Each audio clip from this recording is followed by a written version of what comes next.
सुप्रभातम विद्यार्थियों। आज की कक्षा में हमारा पाठ्य विषय है वाल्मीकि कृत रामायण के सुंदरकांड के 15वां सर्ग, जिसमें हम लोग 5 पाठ के रूप में 12वें पद्य तक अध्ययन कर चुके हैं। आज 13वें पद्य से आगे पुनः बढ़ेंगे। प्रसंग ये चल रहा है कि श्री रामचंद्र के परम भक्त वानर पुंगव महावीर हनुमान जी सीता जी मैया के अन्वेषण करते हुए समुद्र का अतिक्रमण करने के पश्चात राक्षस राज रावण की लंकापुरी में अवस्थित अशोक वाटिका में प्रविष्ट हो चुके हैं और अशोक वाटिका में पहुंचकर जो दृश्य देख रहे हैं उसका बखूबी से चित्रण किया है आदिकवि वाल्मीकि ने। अशोक वाटिका का उद्यान अत्यंत रम्य रमणीय था, जो कि कुबेर के उद्यान चैत्ररथ और देवराज इंद्र की जो अमरावती है, अमरावती के अंदर जो नंदनकानन है, उन दोनों उद्यानों को भी अतिक्रमण करते हुए अत्यंत शोभायमान था। ऐसे उस अशोक वाटिका के उद्यान की जो रम्य भव्य दृश्य का अवलोकन कर रहे थे हनुमान जी, उसका एक चित्र, वो जो प्रसंग आगे चल रहा है उसी के अंतर्गत हम आगे पढ़ रहे हैं। पुष्परत्न सतीश्चित्रम पंचमम सागरम यथा सर्वर्तु पुष्पैर्निचितं पादपैर्मधुगन्धिभिः नाना निनादैरुद्यानं रम्यं मृगगणद्विजैः अनेक गन्धप्रवहं पुण्यगन्धं मनोहरम् शैलेन्द्रमिव गन्धाढ्यं द्वितीयं गन्धमार्दनम् अशोकवनिकायां तु तस्यां वानरपुङ्गवः। पहले तस्यां अनुष्टुप छंद है, तस्यां अशोकवनिकायां तु वानरपुङ्गवः समुदक्षत। किं समुदक्षत इति क्रियापदस्य अध्यारः पूर्वस्मात् पद्यात् भवति। पूर्व पद्य से इसका अध्यार होता है इस क्रियापद का। बाकी देखिए, बोले पुष्परत्न सतेश चित्रम, उद्यान कैसा था न, पुष्परत्न सतेह चित्रम, सैकड़ों लाखों करोड़ों पुष्प रूपी रत्नों से, सर्वश्रेष्ठ पुष्पों से, फूलों से, क्योंकि अत्यंत भव्य उद्यान था, क्योंकि नंदनकानन और चैत्ररथ को भी बढ़कर था, इसलिए पुष्प रत्न पुष्प श्रेष्ठों से, अत्यंत महार्घ्य फूलों से, महनीय दुर्लभ पुष्पों से, जो कि चित्र विचित्र था, अत्यंत सुंदर था, रमणीय था, ऐसे पशु शोभायमान था। ऐसे उस उद्यान को देखा। कैसे दिखाई दे रहा था उद्यान न, पंचमम सागरम यथा, उपमा दे रहे हैं, 5वां सागर जैसे दिखाई दे रहा हो।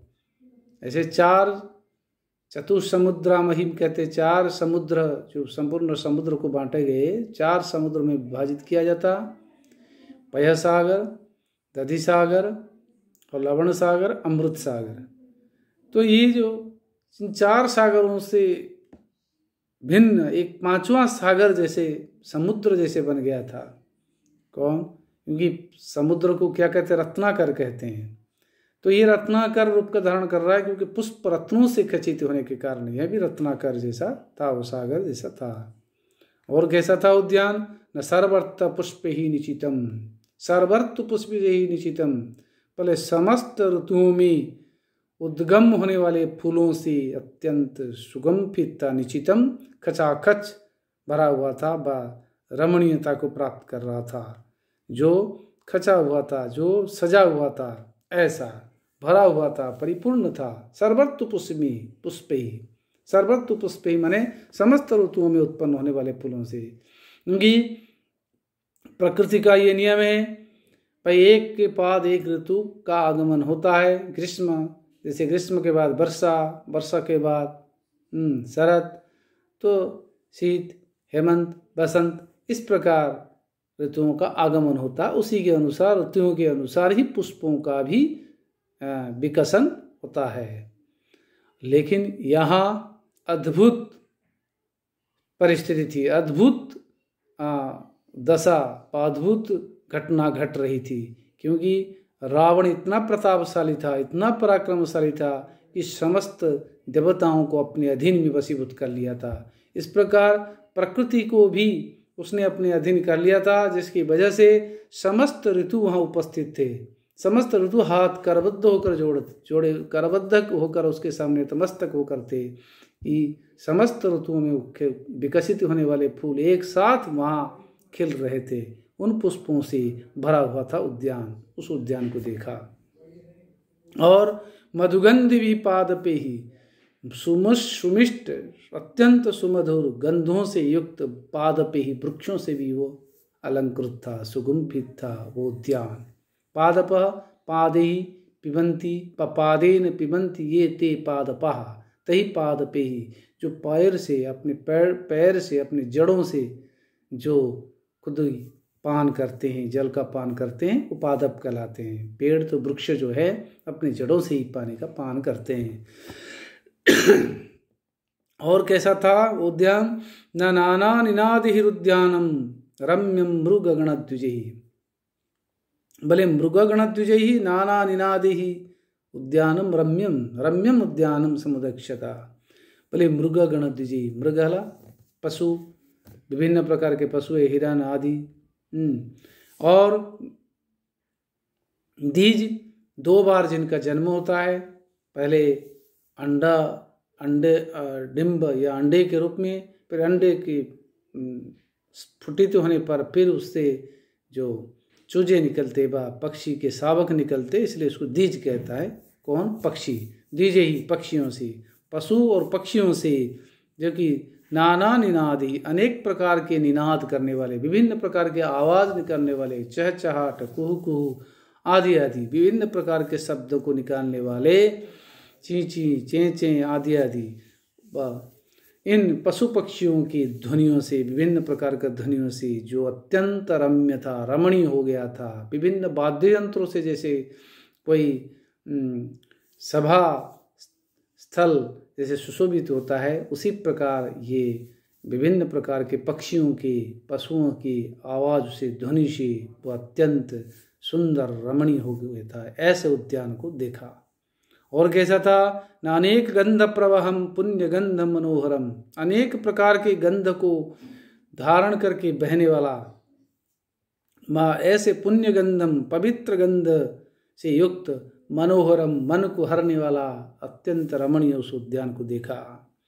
और वो उद्यान कैसे दिखाई दे रहा था ना? शैलेंद्रम इव गंधाढ्यम द्वितीय गंधमार्दनम, विभिन्न सुगंध से इतना सुसमृद्ध था कि मानो दूसरा गंधमार्धन पर्वत, शैलेंद्रम, शैल पर्वतराज, जो कि शैलानम इंद्र, शैलेषु इंद्र शैलेंद्र निर्धारणे षष्ठी सप्तमी, और उसी प्रकार मानो उत्प्रेक्ष अलंकार है। गंधाढ्यम, अत्यंत सुगंध से, सुगंधियों से जो सुसमृद्ध था, मानो दूसरा गंधमार्दन पर्वत आकर के वहाँ उपस्थित हुआ हो। ऐसे उस उद्यान को देखा। अशोकवनिकायाम, अशोक वाटिका में उस उद्यान को, तस्याम अशोकवनिकायाम, उस अशोक वाटिका में वानर पुंगवः, वानरेषु पुंगवः, वानराणाम पुंगवः वा, श्री हनुमान जी ने, वानर श्रेष्ठ हनुमान जी ने देखा उस रम्य उद्यान को। इसमें उदात्त अलंकार है, उत्प्रेक्ष अलंकार है, उपमा अलंकार है, आदि आदि।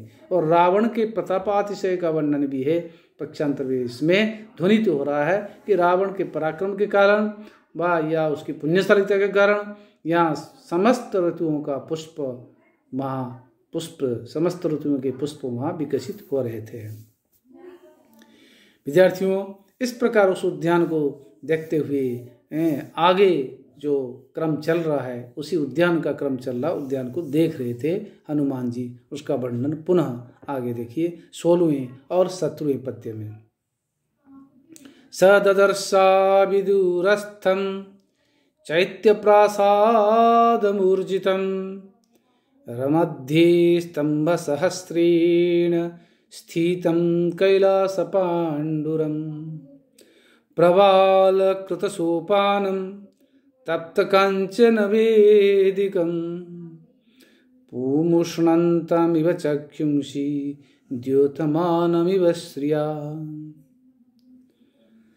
स ददर्श धन विदुरस्थम ददर्शा विदुरस्थम चैत्य प्रासादम धन ऊर्जितम चैत्य प्रासादम ऊर्जितम।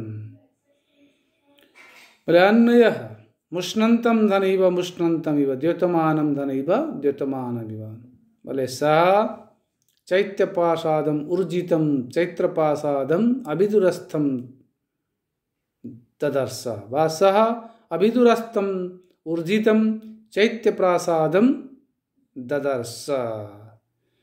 करेगी सह मने उस हनुमान जी ने, वानर पुंगव ने, अभिदुरस्थम न विदुरस्थम अभिदुरस्थम नए तत्पुरुष समास विदुरस्थम विशेषण दूरे तिष्ठति इति विदुरस्थः तम विदुरस्थम, जो विशेष दूर में नहीं था, अत्यंत थोड़ी सी दूर पर था।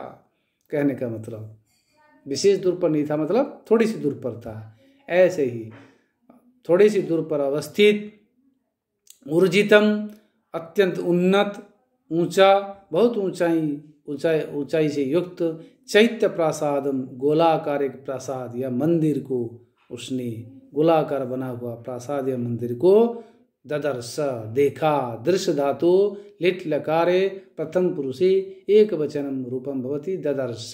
दृश्य धातु देखा, परोक्षातीत लिट लकार, ददर्श माने देखा, अपश्यत इत्यार्थः। देखा, किसने देखा? हनुमान जी ने देखा। किसको देखा? एक गोलाकार मंदिर को देखा, जो कि विशेष दूर पर अवस्थित नहीं था और थोड़ी सी दूर पर अवस्थित था। और वो मंदिर कैसा दिखा, कैसा था, उसका वर्णन कर रहे हैं। मध्ये स्तंभ सहस्रेण कैलास पांडुरम स्थितम। भले बीच में था वो, एकदम उस उद्यान के मध्य भाग में, उस मंदिर के मध्य भाग में क्या था? स्तंभ सहस्रेण, हजारों, सैकड़ों, हजारों खंभों से विद्यमान स्थित था वो मंदिर, जो कि कैलाश पर्वत के समान पांडुर सफेद रंग का था वो मंदिर, और बीच में हजारों खंभों से अवस्थित वो था। और उस मंदिर का जो सोपान है वो कैसा था? प्रवाल कृत सोपानम। प्रवाल कृत, प्रवाल ही कृतम निर्मितम निर्मितः सोपानः यस्य तत् प्रवाल कृत सोपानम। प्रवाल ही कुतः सोपानः यस्य तत् प्रवाल कृत सोपानम। पर प्रवालों से, मूंगों से जिनका, मूंगों के जो पत्थर होते हैं, लाल लाल रंग के पत्थर होते हैं, तो लोहिताभ प्रस्तर होते हैं, कीमती प्रस्तर होते हैं, उन पत्थरों से उसका जो प्रासाद की जो सोपान है, सीढ़ियाँ हैं, वो बनाए गए थे। ऐसे सुंदर उस मंदिर को देखा, जो कि हिमालय पर्वत के समान सफ़ेद रंग का था। उसकी सोपान, जो सीढ़ियाँ हैं, वो मूंगे लाल लोहित रंग के थे। और तप्त कंचन वेदिकम, और तपे हुए सुवर्ण की वेदिका से युक्त था वो मंदिर। बीच में जो वेदिका बनाई हुई थी, जो बीच में मंदिर की वेदियाँ बनाई गई थी, वो सोने के, तपे हुए शुद्ध सोने के सौदे से बनाया हुआ था, ऐसे दिखे था। और मुष्णंतम इव चक्षुंसी द्योतमानम इव श्रिया, मानो चक्षुंसी नेत्रों को चोरा रहे थे, वो उद्यान चुरा रहा था। शोभाय, बोले द्योतमानम इव श्रिया, श्रिया अपनी शोभा से, वो मंदिर, उद्यान में अवस्थित वो मंदिर, श्रिया अपनी शोभा से, श्री का तृतीया विभक्ति एक वचन, श्री शब्द का श्रिया, अपनी शोभा से, अपनी लक्ष्मी से। मुष्णंतम इव चक्षुंसी, मानो आँखों को क्या करे? चुरा रहे थे, चौकाचौंध बना रहे थे, ऐसे द्योतमान व सुशोभित हो रहे थे, मानो ऐसे उस उद्यान को देखा। किसने देखा? हनुमान जी ने देखा।